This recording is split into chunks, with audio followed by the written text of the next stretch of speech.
Hello दोस्तों, आज हम हल करने वाले हैं क्लास 10th की एक्सरसाइज 3.5 का क्वेश्चन 4।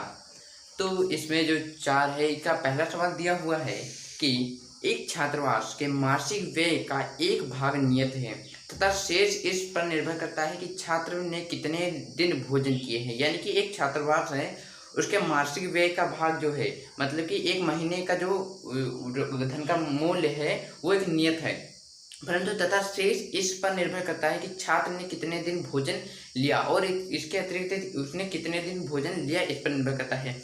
जब एक विद्यार्थी ए, यानी कि कोई विद्यार्थी एक है जिसका नाम ए है, को 20 दिन भोजन करता है, यानी कि जो अतिरिक्त 20 दिन भोजन, उसका नियत तो है ही, उसको कुछ नहीं, इसके अतिरिक्त जो 20 दिन भोजन किया है इसमें करता है, उसको 1000 छात्रावास के व्यय के लिए अदा करने पड़ते हैं। जबकि एक विद्यार्थी बी, यानी कि जो दूसरा विद्यार्थी बी हमारा है, को 26 दिन भोजन करता है, छात्रावास के व्यय के लिए 1180 रुपए अदा करने पड़ते हैं। नियत व्यय और प्रतिदिन भोजन के मूल्य को ज्ञात करना है। यानी कि हमें ये दो समीकरण पहले क्या बनाना है, इनको समीकरण बनाना है। यहाँ पर दिया हुआ है कि चार का दिया निम्नलिखित समस्याओं में रेखीय समीकरण के युग्म बनाइए।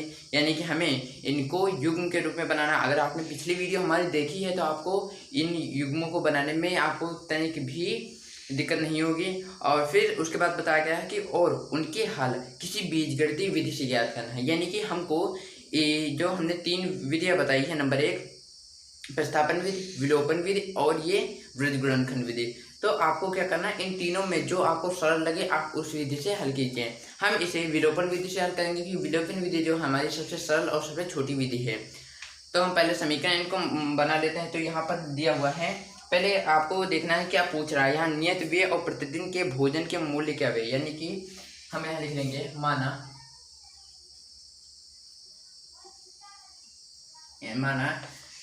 नियत व्यय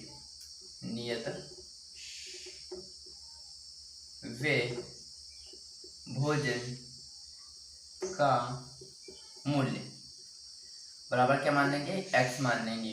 फिर मानेंगे फिर यहाँ दिया है प्रतिदिन भोजन का मूल्य, प्रतिदिन भोजन का मूल्य बराबर y मान लिया। अब क्या करना है, आपको बता चुके हैं पहले। आपको क्या करना है, 2 स्टेप हमारे 2 समीकरण लगते हैं, इसलिए हम क्या करेंगे, फर्स्ट स्टेप यहाँ लिख लेंगे या फिर आप लिख सकते हैं प्रथम सर्ग। तो यहाँ पर बताया गया है कि जब एक विद्यार्थी ए को 20 दिन भोजन करता है, यानी कि जो इसका नियत भोजन है वो तो x है ही है, परंतु उसने 20 दिन किया, यानी कि प्लस 20। यहाँ पर इसको हम इस प्रकार लिख सकते हैं, यहाँ पर प्लस में नहीं गुणे में हो गया क्योंकि 20 का है ना, तो यहाँ पर हो जाएगा x प्लस 20y, क्योंकि उसने 20 दिन भोजन किया तो उसको अदा करने पड़ते हैं कितने, उसको 1000 रुपये। तो ये आपको समझ में आया कि नियत जो भोजन है उसको तो पड़े रहने देंगे, क्योंकि हमें यहाँ पर नियत भोजन बता चुका है कि एक जो नियत भोजन है, जो नियत वाला, उसका ना मान घटता है ना बढ़ता है, केवल नियत ही रहता है। और जो y है हमारा, यहाँ पर हमारा जो अतिरिक्त दिन का मूल्य होता है वो है, तो यहाँ पर 20 दिन का अतिरिक्त था तो यहाँ 20y हो गया। ये हमारा समीकरण नंबर 1 हो जाएगा। अब यहाँ सेकेंड स्टेप क्या हो गया, सेकेंड स्टेप में बताया गया है कि जो बी नंबर का छात्र है वो 26 दिन करता है, यानी कि हमारे x तो वही रहेगा प्लस 26, यहाँ y बराबर 100। अगर आपने क्या लिखना है, 1180। अगर आपने पिछली वीडियो देखी है तो आपको लगाने में इतनी भी दिक्कत नहीं होगी। ये हमारा समीकरण 2 हो गया।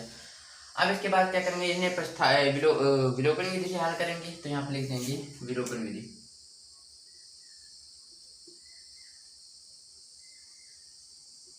तो विलोपन विधि में आपको तो पता है क्या होता है। विलोपन विधि में होता है कि हम समीकरण 1 व 2 की तुलना करते हैं, फिर उसके बाद जो हमारा मान निकलता है x या y का, हम उसको समीकरण 1 या 2 में रखते हैं, उसके बाद हमारा x और y का दोनों का मान निकल जाता है।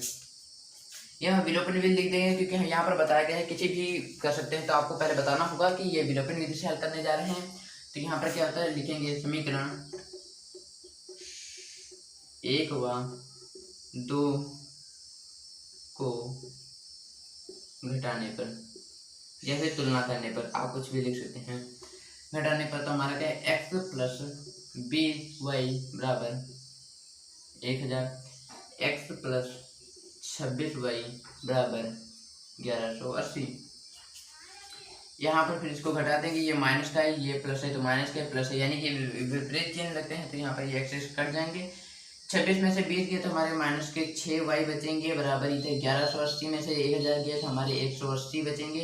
अब ये माइनस का चिन्ह घट गया। अब 6 कम 6 कीजिए, 6 दिन बाद 6 3 18, ये 0, यानी कि y का जो हमारा मान निकल के आया है यहाँ पर लिख देते हैं, y बराबर निकल के आया हमारा 30, यानी कि जो हमारा y क्या था, प्रतिदिन भोजन का मूल्य, यानी कि जो प्रतिदिन भोजन का मूल्य था वो 30 रुपये है। अब क्या करेंगे, हम y का मान जो हमारा है, y का मान समीकरण हम 1 या 2 में किसी में भी रख सकते हैं, तो यहाँ लिखेंगे y का मान समीकरण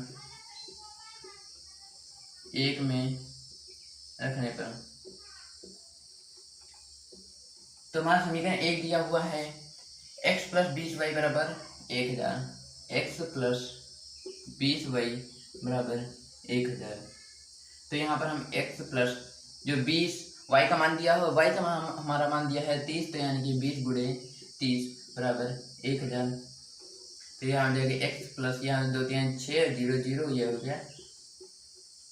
तो x बराबर कितना हो जाएगा 1000 माइनस 600, तो यहाँ हो जाएगा x बराबर 400। तो देख सकते हैं आप कितना सिंपल हमारा जो प्रश्न था, बहुत ही सिंपल है। बस इसके बाद आपको लिख देना है अतः,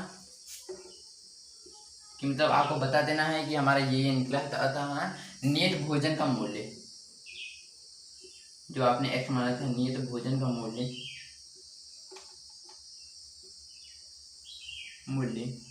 बराबर 400 रुपये अतिरिक्त, प्रतिदिन भोजन का मूल्य बराबर 30 रुपये। ये हमारा जो सवाल पूरा ही कंप्लीट हो चुका है। अब इसके बाद हम हल करेंगे दूसरा क्वेश्चन।